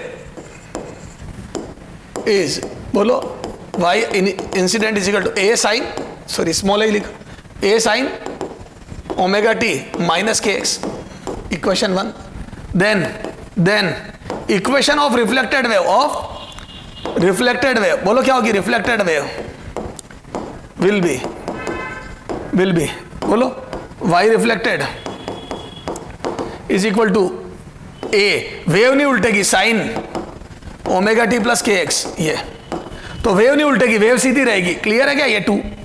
तो इंसिडेंट वेव की इक्वेशन अगर ये है तो रिफ्लेक्टेड वेव की इक्वेशन ये हो जाएगी, a sine omega T plus के एक्स। ठीक है, अब इन दोनों की ओवरलैपिंग, तो मैं बोल दूं superposition theorem, using superposition theorem, using superposition theorem, ये दोनों सुपर इंपोज होगी, सुपरपोजिशन थ्योरम। तो सुपरपोजिशन थ्योरम लगाए तो वाई नेट बराबर कितना आ जाएगा, बोलो, वाई नेट बराबर y incident plus y reflected. ठीक है, आ जाओ, तो यहां से आ जाएगा y net is equal to a sine omega T minus के x plus a sine omega T plus के एक्स। तो यहां से ए कॉमन ले लिया, ए, अब इसको साइन ओमेगा टी कोस के x minus cos omega T sine के एक्स, फिर यहां पे plus sine omega T cos के x plus cos omega T sine के x plus cos omega T sine के एक्स। ये आ गया। अब देखो कौन कट गया बेटा, ये कोस ओमेगा टी, ये वाला कट गया कॉम्पोनेंट, एक प्लस एक माइनस, और ये साइन वाले दोनों जुड़ गए, तो ये आ जाएगा 2a। इस बार बाहर कोस के एक्स आया, साइन ओमेगा टी, और मुझे ये अंदाजा था। क्यों अंदाजा था सर आपको, क्योंकि मुझे पता था कि बाहर कोस वाली चीज आनी चाहिए एम्पलीट्यूड में, तभी तो x बराबर 0 पे मैक्सिमा आएगा। जब जब रिजिड एंड से रिफ्लेक्शन होगा तो जो केएक्स वाली चीज है वो साइन में आएगी, तभी तो जीरो पर जीरो आएगी। तो जब शुरुआत में नोड होता है तो साइन के एक्स में आना चाहिए, और जब शुरुआत में एंटी नोड होता है तो कोस के एक्स में। तो एम्पलीट्यूड में कब कोस के एक्स आएगा, कब साइन के एक्स आएगा, समझ में आ गई? साइन के एक्स तब जब एक्स बराबर जीरो पे नोड चाहिए, कोस के एक्स तब जब एक्स बराबर जीरो पर एंटी नोड चाहिए। तो बोल दो दिस इज वाई नेट, ये आ गई। अब ये देख लो वही एम्पलीट्यूड ऑफ, इधर तक यहां पे भी वो दोनों पॉइंट लिख देता हूं। एम्पलीट्यूड ऑफ एंटी नोड, ये देख एंटी नोड का मैक्सिमम है, antinode of antinode will be double then, है ना? ये सब समझ में आ गई, ये वही लाइन है, will be double then its component wave. Omega और के वही रहे तो प्रोग्रेसिव वेव की इक्वेशन भी, वेलोसिटी भी निकाल सकता हूं ओमेगा बाई के से। बस के एक्स और ओमेगा टी इधर उधर हो गए, लेकिन रहे वैसे के वैसे, ना बढ़े ना घटे, ठीक है। अब यहां पे देखो इसका एम्पलीट्यूड क्या, amplitude of this standing wave, amplitude of this standing wave, बोलो कितना लिखूंगा मैं, a इज इक्वल टू, मैं बोल दूं 2a cos kx, ये स्टैंडिंग वेव का एम्पलीट्यूड आ गया। अरे बोल, अब फोर नोड या पहले एंटी नोड से शुरुआत करता हूं, या चल फोर नोड n क्या हो जाएगा, एम्पलीट्यूड जीरो होना चाहिए, a बराबर जीरो, और a बराबर जीरो का मतलब क्या हो गया, 2a cos kx बराबर zero. This implies cos kx बराबर जीरो, इसका क्या मतलब हुआ, cos kx बराबर जीरो। और cos kx जीरो कब होता है, जब kx बराबर, बोलो cos जीरो कब होता है, जब 2n माइनस 1 पाई बाई 2, जब पाई बाई 2 का ऑड मल्टीपल होता है, pi by 2, 3 pi by 2, 5 pi by 2, याद है? हर पाई बाई 2 पर cos जीरो होता है, जाता है pi by 2, 3 pi by 2। Okay sir, तो यहां से 2 पाई बाई लैम्डा लिखो इसको, into x is equal to 2n minus 1 pi by 2, ये पाई से पाई गया, तो यहां से x बराबर कितना आ जाएगा, बोलो 2n माइनस 1 लैम्डा बाई 4। जो पहले नोड के लिए आ रहा था वो अब एंटी नोड के लिए आएगा, तो मैं बोल दूं सारे एंटी नोड विद्यमान होंगे यहाँ पे। तो पहले जो पहले एंटी नोड के लिए आ रहा था वो अब नोड के लिए आ रहा है, तो मैं बोल दूं इस बार x बराबर जीरो पर नोड नहीं होगा। देखो इस बार नोड n बराबर 1 रखने पर जीरो नहीं आ रहा, देखो, तो मैं बोल दूं तो पुट n इक्वल टू 1 2 3 4 रखते जाओ। तो यहां से नोड के कोऑर्डिनेट कितना अगर रखो, n बराबर 1, तो ये आ जाएगा बेटा लैम्डा बाई 4। तो इस बार नोड जीरो पे नहीं है, नोड लैम्डा बाई 4 पे, सही बात है। इस बार शुरुआत एंटी नोड से होगी, जीरो पर एंटी नोड बनेगा। अरे पहला एंड तो सबसे तेज वाइब्रेट होगा, 3 लैम्डा बाई 4, 2 रखा तो 3, फिर 5 लैम्डा बाई 4, चलता रहेगा। तो जहां पहले एंटी नोड आए थे वहां इस बार नोड आ रहे हैं, क्योंकि पहले नोड से शुरुआत हुई थी रिजिड एंड में, इस बार एंटी नोड से शुरुआत हो रही है। ठीक सर, अब देखो 4 एंटी नोड ए, तो इस बार जीरो पे एंटी नोड मिलेगा, 4 एंटी नोड, तो बोल दो ए शुड बी मैक्सिमम, ए बराबर मैक्सिमम, तो बोल दो 2a cos kx बराबर मैक्सिमम। तो यहां से देखो cos kx should be plus minus 1, तो यहां से मैं बोल दूं kx ए प्लस माइनस 1 कब होता है, तो n पाई पे 0 पाई 2 पाई, 0 पे 1, पाई पे माइनस 1, 2 पाई पे प्लस 1, वापस चलता रहेगा, 2 pi by lambda x is equal to n pi, यहां से पाई से पाई गया, तो x बराबर कितना आ जाएगा बेटा, n लैम्डा बाई 2, ये आ गया। अब रखो put n equal to n equal to 1 2 3 रखते जाओ, तो यहां से x कितना आ जाएगा बेटा, lambda by 2, lambda 3 lambda by 2, 2 lambda, बस चलता रहेगा ये। तो n बराबर 1 रखा तो लैम्डा बाई 2, 2 रखा तो लैम्डा, 3 लैम्डा बाई 2, 2 लैम्डा, बस। तो n बराबर 1 2 3 4 रखा तो ये सारे आपके किसके कोऑर्डिनेट आ गए बेटा, ये नोड के लिए सोल्व करा। अरे ये क्या करा मैंने, जीरो से स्टार्टिंग करनी थी, n बराबर जीरो पे भी तो आएगा रे, जीरो। तो देखो ये सारे एंटी नोड आ गए, ये एंटी नोड के लिए किया था ना मैंने, anti node for anti node, ये देख, तो सारे एंटी नोड आ गए। सही बात है, जीरो से शुरुआत हुई एंटी नोड की, जीरो पे एंटी नोड, फिर लैम्डा बाई 2, तो इस बार ऐसी बनेगी देख लूप। ये मैंने वो फ्री एंड इधर बना दिया, ये फ्री एंड थी आपकी, रिंग यहां वाइब्रेट कर रही थी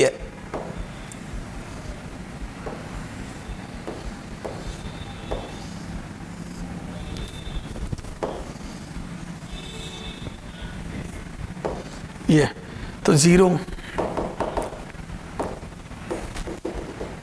फिर ये लेमडा बाई 2, ये देखो जीरो के बाद लेमडा बाई 2 पे आएगा, ये जीरो, x बराबर जीरो, फिर ये लेमडा बाई 2, फिर एंटी नोड आएगा 3 लेमडा बाई 2, फिर एंटी नोड आएगा 5 लेमडा बाई 2, और बीच बीच में आएंगे क्या, लेमडा बाई 4 पे नोड, फिर ये 3 लेमडा बाई 4 पे नोड, फिर 5 लेमडा बाई 4 पे नोड। तो ये समझ में आ गया, दो एंटी नोड के बीच में नोड, हर दो एंटी नोड के बीच में नोड, हर दो एंटी नोड के बीच में नोड, हर दो नोड के बीच में एंटी नोड, वो तो चलता ही रहेगा, पर शुरुआत किससे होगी, एंटी नोड से।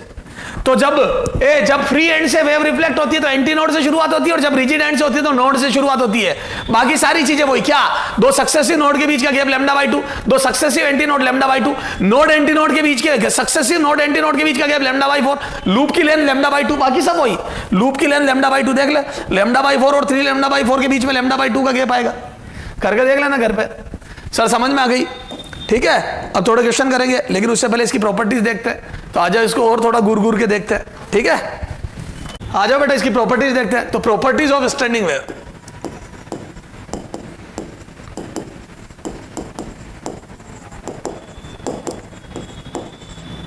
प्रॉपर्टीज ऑफ स्टैंडिंग वेव, ठीक है। अब इधर देखो, मैं मेरी मर्जी से स्टैंडिंग वेव दे देता हूं, जैसे फॉर एग्जाम्पल, चलो प्रॉपर्टीज ऑफ स्टैंडिंग वेव, तो बोल दो इफ स्टैंडिंग वेव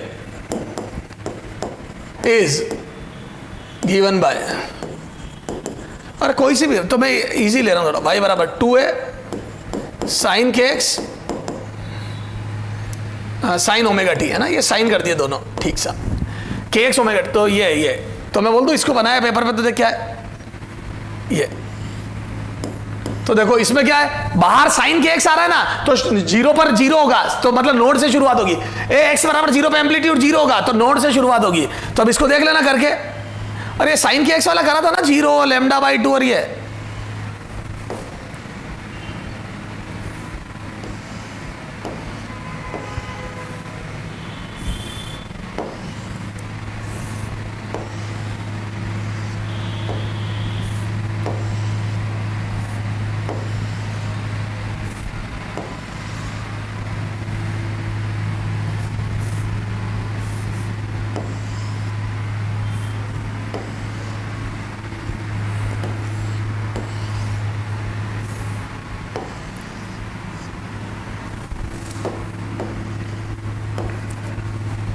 ये देखो, अब सुनना ध्यान से, तो जीरो पे नोड बनेगा, बिल्कुल ओके है, लेमडा बाई 2 पे नोड बनेगा, बिल्कुल ओके, लेमडा पे नोड बनेगा, बिल्कुल ओके है, 3 लेमडा बाई 2 पे नोड बनेगा, बिल्कुल ओके है, ये नोड जीरो लेमडा बाई 2 रख के देख लो ना, यार 2 pi by lambda into lambda by 2 आ रहा है पाई, तो हर पाई पे पाई 2 पाई पे जीरो हो जाएगा ना, ठीक है।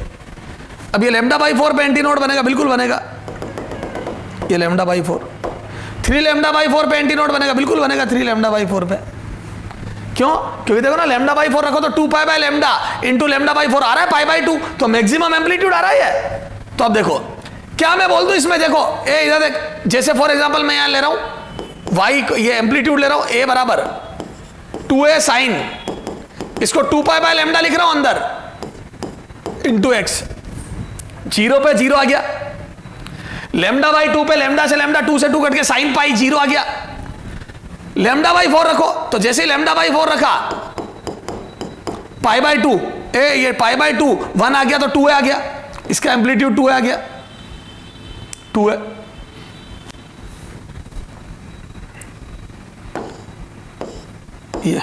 ये 2 आ गया, ये 2 है, ठीक है, ये 2a तक वाइब्रेट करेगा, ये 2 है, ठीक है। अच्छा, अब अगर मैं लेमडा बाई, इधर देख, लेमडा बाई 4 की जगह, ये लेमडा बाई 4 की जगह लेमडा बाई 12 रखूं, कितना रखूं, लेमडा बाई 12, तो ये 2 से कटा 12 6 बार, पाई बाई 6 30 डिग्री, तो 30 डिग्री पे 1/2 a आ गया, तो मैं बोल दूं ये लेमडा बाई 12 वाला जो पार्टिकल है, ए लेमडा बाई 12 वाला जो पार्टिकल है वो a तक जाएगा, ए 1/2 का साइन 30 मतलब 1/2 a तक जाएगा, ये तो उसका एम्पलीट्यूड a हो जाएगा। तो क्या मैं बोल दूं लेमडा बाई 12 वाले का एम्पलीट्यूड a है, लेमडा बाई 4 वाले का एम्पलीट्यूड 2 है, एंटी नोड है, तो मैं बोल दूं सबके एम्पलीट्यूड अलग अलग आ रहे हैं, देखो सबके, देखो जीरो से लेके लेमडा बाई 4 तक एम्पलीट्यूड बढ़ते बढ़ते 2a हो गया, फिर वापस घटते घटते 0 हो जाएगा, देखो 2a a बाई 2 0, तो क्या मैं बोल दूं सबके एम्पलीट्यूड अलग अलग है और वो एक्स पे डिपेंड कर रहे हैं, बिल्कुल सही बात है। तो amplitude depends upon x and all particle will have different amplitude. चलो साहब ठीक है, ये तो एम्पलीट्यूड डिसाइड कर रहा है एक्स। तो टी को देखो, टी जीरो रख दो। जैसे ही मैंने टी जीरो रखा तो मैं बोल दूं ये साइन ओमेगा टी जीरो हो जाएगा। आप जैसे ही यहां टी बराबर जीरो रखोगे साइन जीरो आ गया, टी जीरो कर बेटा, टी जीरो करते ही साइन जीरो आ गया, और जैसे ही साइन जीरो आ गया तो मैं बोल दूं ये पूरा जीरो बन गया। चाहे किसी का एम्पलीट्यूड कुछ भी हो, तेरा एम्पलीट्यूड ए है, तेरा 2 है, सबको अभी तो जीरो पे रहना है। तो मैं बोल दूं initially all particle are at zero, पूरी रस्सी के सारे पार्टिकल जीरो पे। देखो ये रे,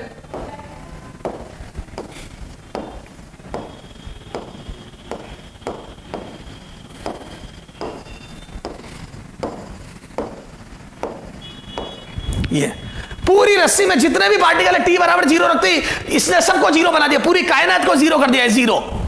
तो बोल दूं तेरी मर्जी हो, जो एक्स रख, सब जीरो पे। सर एक्स बदलने से फिर क्या होगा? हाँ एम्पलीट्यूड बदल गए। अब देखो बताओ ये वाइब्रेशन। तो मैं बोल दूं जैसे जैसे टाइम बढ़ेगा वैसे वैसे एंगल बढ़ेगा, और वैसे वैसे ये एंगल 0 से लेकर 90 डिग्री तक जाएगा, और जैसे जैसे एंगल 90 तक जाएगा वैसे वैसे साइन की वैल्यू, साइन थीटा की वैल्यू 0 से लेकर 1 तक जाएगी, थीटा बराबर 0 से लेकर +1 तक जाएगा। तो क्या मैं बोल दूं जब ये 1 हो जाएगा +1, तो मैं बोल दूं हर पार्टिकल अपने अपने एम्पलीट्यूड पे होगा। देखो ना y बराबर साइन 2 है, अरे यार 8t बराबर 0, 8t बराबर 0, सारे पार्टिकल 8t बराबर 0, साइन ओमेगा टी 0 आ जाएगा, साइन ओमेगा टी बराबर 0। तो बोल दूं सारे पार्टिकल y बराबर 0 पे होंगे, y बराबर 0 पर, चाहे x कुछ भी हो, x की वैल्यू कुछ भी हो, सब अपने अपने 0 पे होंगे। और जब 8 साइन ओमेगा टी बराबर +1, जब साइन ओमेगा टी +1 हो जाएगा, ऐसा टी जब ये पूरा +1 हो जाएगा, तो मैं बोल दूं सारे पार्टिकल अपने अपने एम्पलीट्यूड पे होंगे, 2a साइन के एक्स। तो हर पार्टिकल अपने एक्स के अकॉर्डिंग होगा, जैसे जो पार्टिकल यहां था वो 2a पे होगा, तो मैं बोल दूं सारे पार्टिकल अपने अपने एक्सट्रीम पर पहुंच जाएंगे।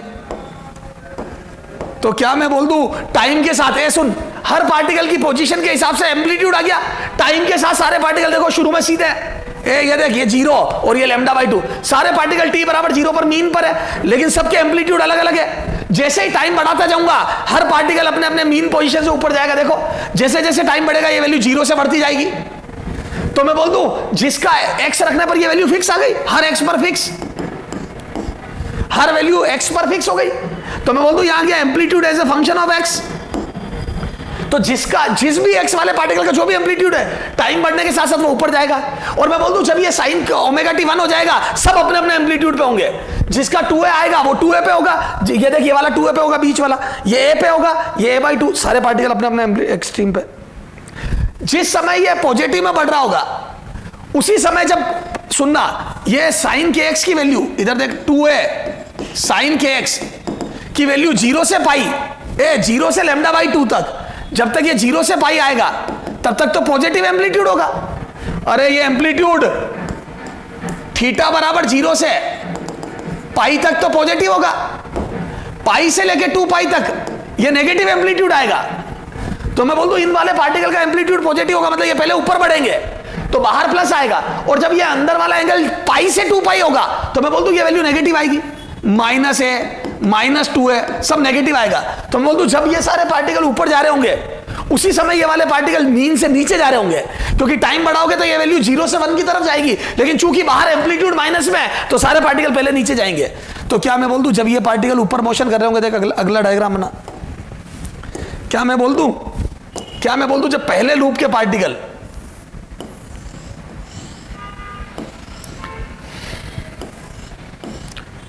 जब पहले लूप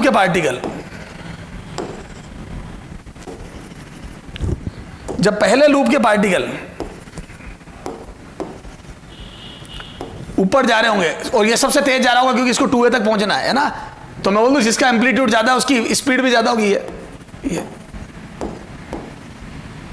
जब पहले लूप के पार्टिकल ऊपर जा रहे होंगे टाइम के साथ, उसी समय ये वाले सारे पार्टिकल नीचे जा रहे होंगे। ये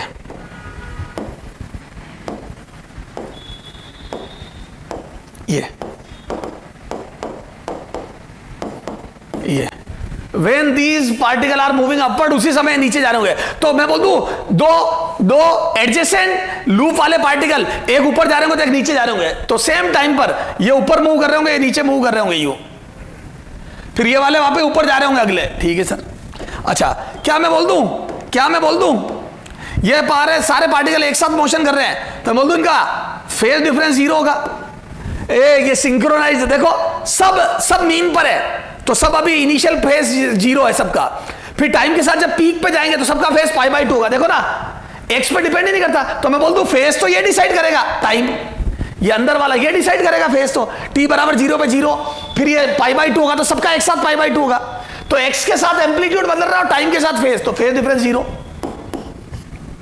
इसका भी फेज डिफरेंस 0, क्योंकि ये सब नीचे जा रहे हैं। तो इन सब, ये सब का इनिशियल फेज पाई है और इन सब का इनिशियल फेज 0 है। अच्छा, इन दोनों का ले तो एडजेसेंट लूप का, तो मैं बोल दूं ये ऊपर जा रहा है ये नीचे जा रहा है, तो ये डेल फाई बराबर पाई आएगा। तो अगर पॉइंट अड़ोस पड़ोस के लूप में, एडजेसेंट लूप में, एक इधर तो पाई का फेज डिफरेंस होगा। और एक ही लूप के दो पार्टिकल है, सेम लूप के किन्हीं भी दो पार्टिकल को ले लो, इसको, सबके बीच में फेज डिफरेंस 0 है। तो सेम लूप के पार्टिकलों का फेज डिफरेंस 0 होता है, क्योंकि वो एक साथ ऊपर जाते हैं या एक साथ नीचे आते हैं। तो सेम लूप के पार्टिकलों में फेज डिफरेंस 0 होता है, और एडजेसेंट लूप के पार्टिकलों में, अड़ोस पड़ोस के लूप के पार्टिकलों में फेज डिफरेंस पाई होता है, पाई, एक ऊपर जाता है तो एक नीचे जाता है। ठीक सर, क्लियर है क्या? तो ये सारी बातें थी। तो लिखो प्रॉपर्टीज ऑफ स्टैंडिंग वेव, है ना, प्रॉपर्टीज ऑफ स्टैंडिंग वेव। ठीक है, बोल रहा हूं मैं प्रॉपर्टी एक एक, ठीक है, लिखो लाइन से। तो क्या मैं बोल दूं, इन standing wave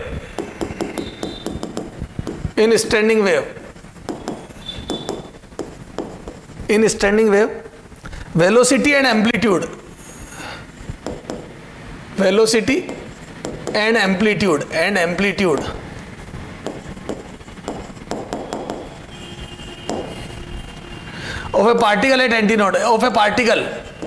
of a particle at antinode at antinode is maximum, ठीक है। जो पार्टिकल एंटीनोड पर है उसका एम्पलीट्यूड और वेलोसिटी मैक्सिमम होती है, समझ गए?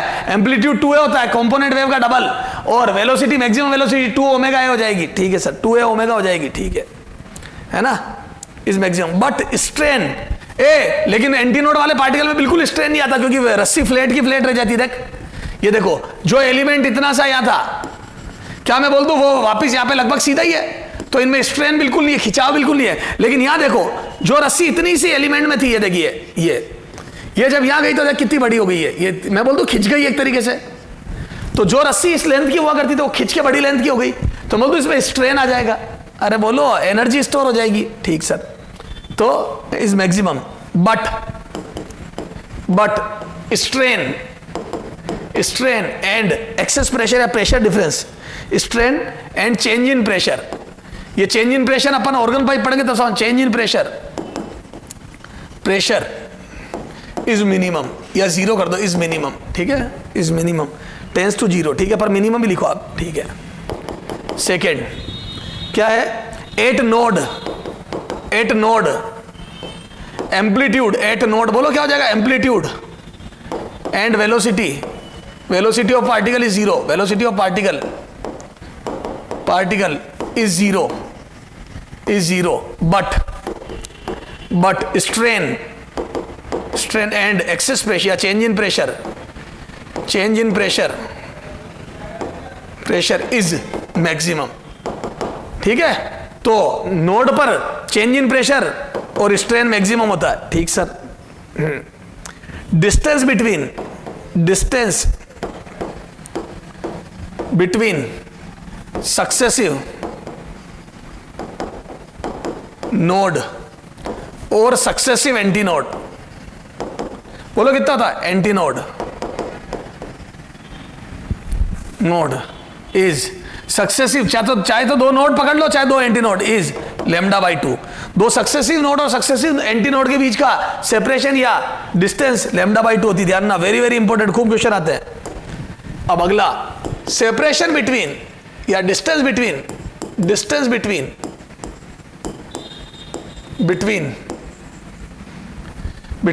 Successive node and anti node, distance between adjacent node and between adjacent node and anti node is lambda by 4। जो एडजेसेंट नोड एंटी नोड होते हैं उनके बीच की डिस्टेंस जो होती है वो लैम्डा बाई 4 होती है। Loop length is lambda by 2। एक लूप की लेंथ लैम्डा बाई 2 होती है, समझ गए? तो जो स्टैंडिंग वेव में लूप बनता है उसकी लेंथ लैम्डा बाई 2 होती है। all particle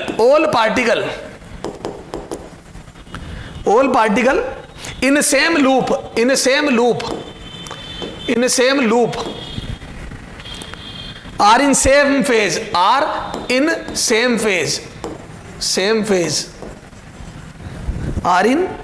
phase all particle in same loop are in same phase means phase difference del phi बराबर 0। तो सेम लूप के पार्टिकल सेम फेज में होते, बताया था ना मैंने, सब एक साथ ऊपर जाएंगे, टाइम के साथ सब एक साथ ऊपर उठेंगे, ये वाले ये नीचे, लेकिन सब एक सेम फेज में होंगे, एक लूप के पार्टिकल। हाँ चलो साहब, अच्छा, particle lying in adjacent loop, ठीक है,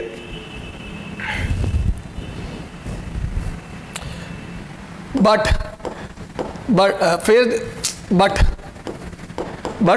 phase difference between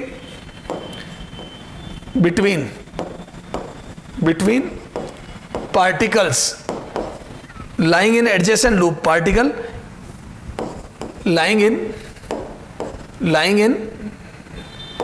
adjacent loop है ना, अड़ोस पड़ोस के, इस पाई इज डेल फाई बराबर पाई। जो अड़ोसी एवं पड़ोसी लूप वाले होंगे उनके बीच में पाई का फेज डिफरेंस होगा। देखो ये सारी बातें यहां दिखा देता हूं मैं तेरे को, जो बातें बोली वो ये देख, ये देखो, ये नोड, दो नोड के बीच का गैप, दो एडजेसेंट नोड के बीच का गैप, ये सक्सेसिव नोड के बीच का गैप या एंटी नोड के बीच का गैप लैम्डा बाई 2। चाहे ये ले लो आप नोड के बीच का गैप, या फिर दो एंटी नोड के बीच का gap lambda by 2। Adjacent node और एंटी नोड के बीच का गैप, ये देखो, ये एंटी नोड, ये नोड, एडजेसेंट नोड और एंटी नोड के बीच का गैप, ये एंटी नोड, तो मैं बोल दूं ये लैम्डा बाई 4। तो एडजेसेंट नोड और एंटी नोड, ये एंटी नोड है, ये के बीच का गैप लैम्डा बाई 4, ये। तो एडजेसेंट नोड के बीच का gap lambda by 2, node anti node के बीच का गैप लैम्डा बाई 4। क्लियर है क्या? बस। अच्छा, सेम लूप के पार्टिकल के बीच में फेज डिफरेंस 0 0 और एडजेसेंट, ये अड़ोसी एवं पड़ोसी के बीच में पाई, ये देखो ये पाई, समझ में आ गई?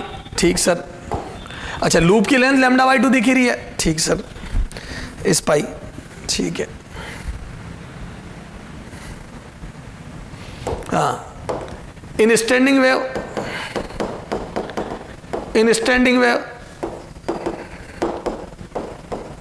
एनर्जी,